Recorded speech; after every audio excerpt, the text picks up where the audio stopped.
right, everybody, welcome back here to News and Now. Well, it was definitely a very active day for monsoon storms here in Arizona, really widespread storms throughout our state. And joining me right now on the phone is storm chaser photographer Mike Obinski. Thanks so much for joining us and being on the call here.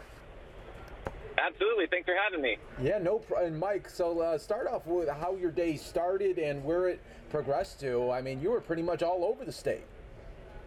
Well, yeah, I mean, in a nutshell, we actually woke up in California coming home from a trip out there. So we were from Blythe to Phoenix to grab some stuff and then down to southern Arizona, way near the border. And then we got on Interstate 8 where we knew a big line of storms was probably going to happen and likely a dust storm. And sure enough, it all came to fruition. And when you saw things that were starting to pop up, and you were out there in California, how fast did you want to get back here and try to get some shots? Well, I mean, we left in the morning. I knew that things probably wouldn't start firing until around noon or 1, so we actually bolted for home at like 7 or 8 and got there just in enough time to grab a few things, let the dog out, and then head south. And we got, I don't know, by Tucson area as storms were firing west of there, and their big storms went severe. There was hail, and we got on those early, but we knew the storms that were going to kind of create that dust storm were going to fire until a little later, like 3 or 4, and we knew they'd probably come through Phoenix first. So we were kind of waiting for those, and then we went right back up right when Phoenix was getting hit and got on that big line. It was great. And when you saw that line, I mean, talk about that, because obviously you have a big passion for photography. And what's that like for a photographer, seeing something like that?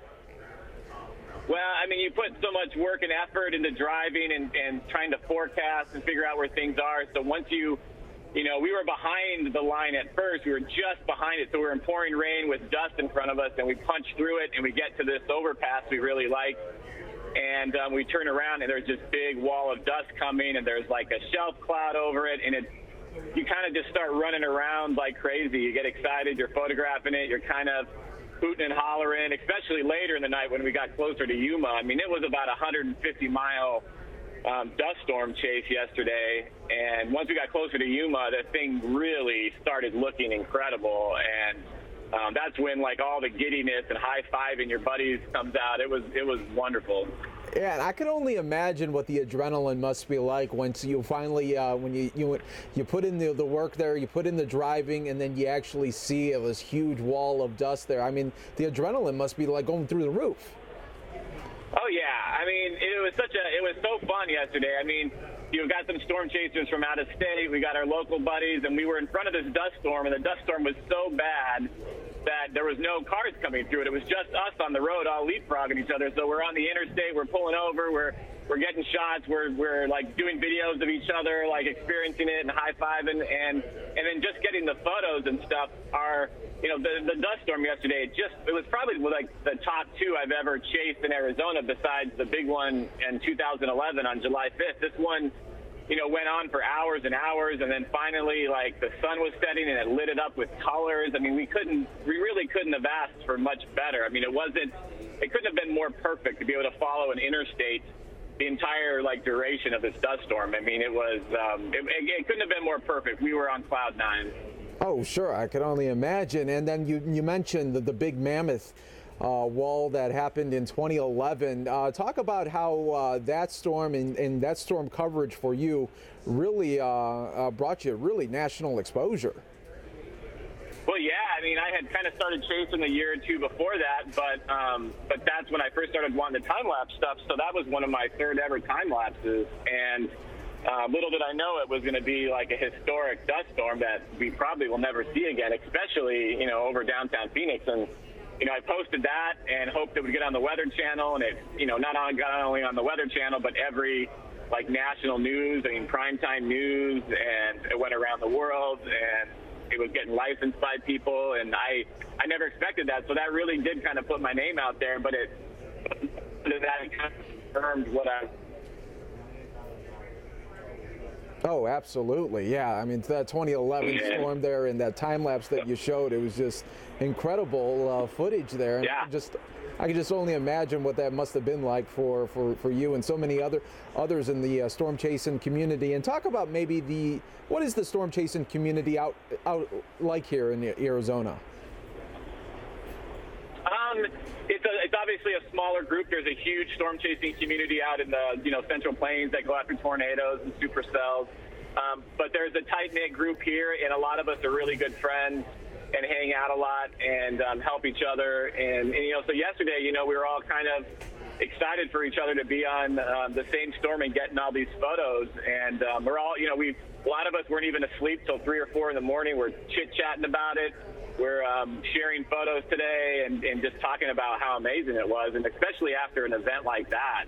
It's hard to come down from the high for a while. I had a hard time going to sleep last night. Oh, I bet. And for you, what do you like better? Is it the still photography, or is it making those dynamic time lapses that really show what a storm is capable of doing? Well, it's hard to decide. I really like still photography. It's some of my favorite things. But time-lapse is so incredible, the way you see how these storms unfold, how they're moving and evolving and churning, especially dust storms. And, the time-lapse is kind of where I make most of my money and kind of the business is. So I end up focusing on those a lot. But, the cool thing about time-lapse is I'm doing still photos. I'm doing a shot every second, every 2 seconds. So any of those can be a still picture that I can then turn into, like a photograph or art on a wall. So I'm almost doing 2 things at once, which is pretty awesome. That's amazing. All right, and then explain. All right, so when you're back now home after the incredible capturing moments that you're able to do, what happens then from the time now you get home? So how do you work the photos and then the time lapses? How long does that all take?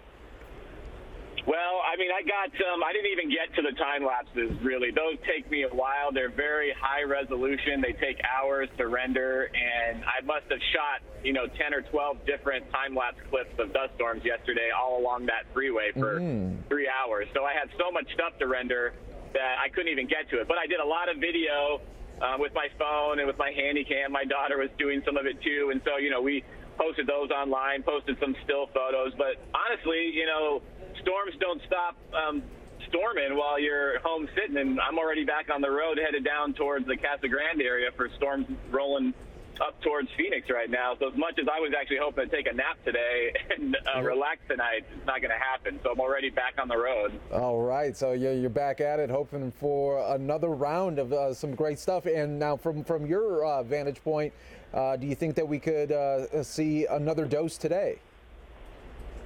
Yeah, I think seems like there's a decent chance that we might get at least some rain and thunderstorms tonight in Phoenix. They're rolling right up I-10 right now. I see this big old line of storms, and I think the forecast models, the recent ones, actually have them making it to Phoenix. Now, I don't know if they'll be anywhere close to yesterday, and I don't think we'll have a dust storm like we did, but at least some rain for the valley and for the deserts would be fantastic. So we'll see how it goes. I know they're slower moving, so flash flooding, it could be an issue, but otherwise, it may not be as crazy as yesterday.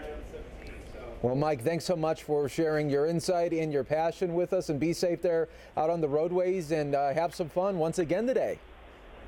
All right. Thanks so much. I appreciate it. Hey, no problem. We'll be back. More news now next.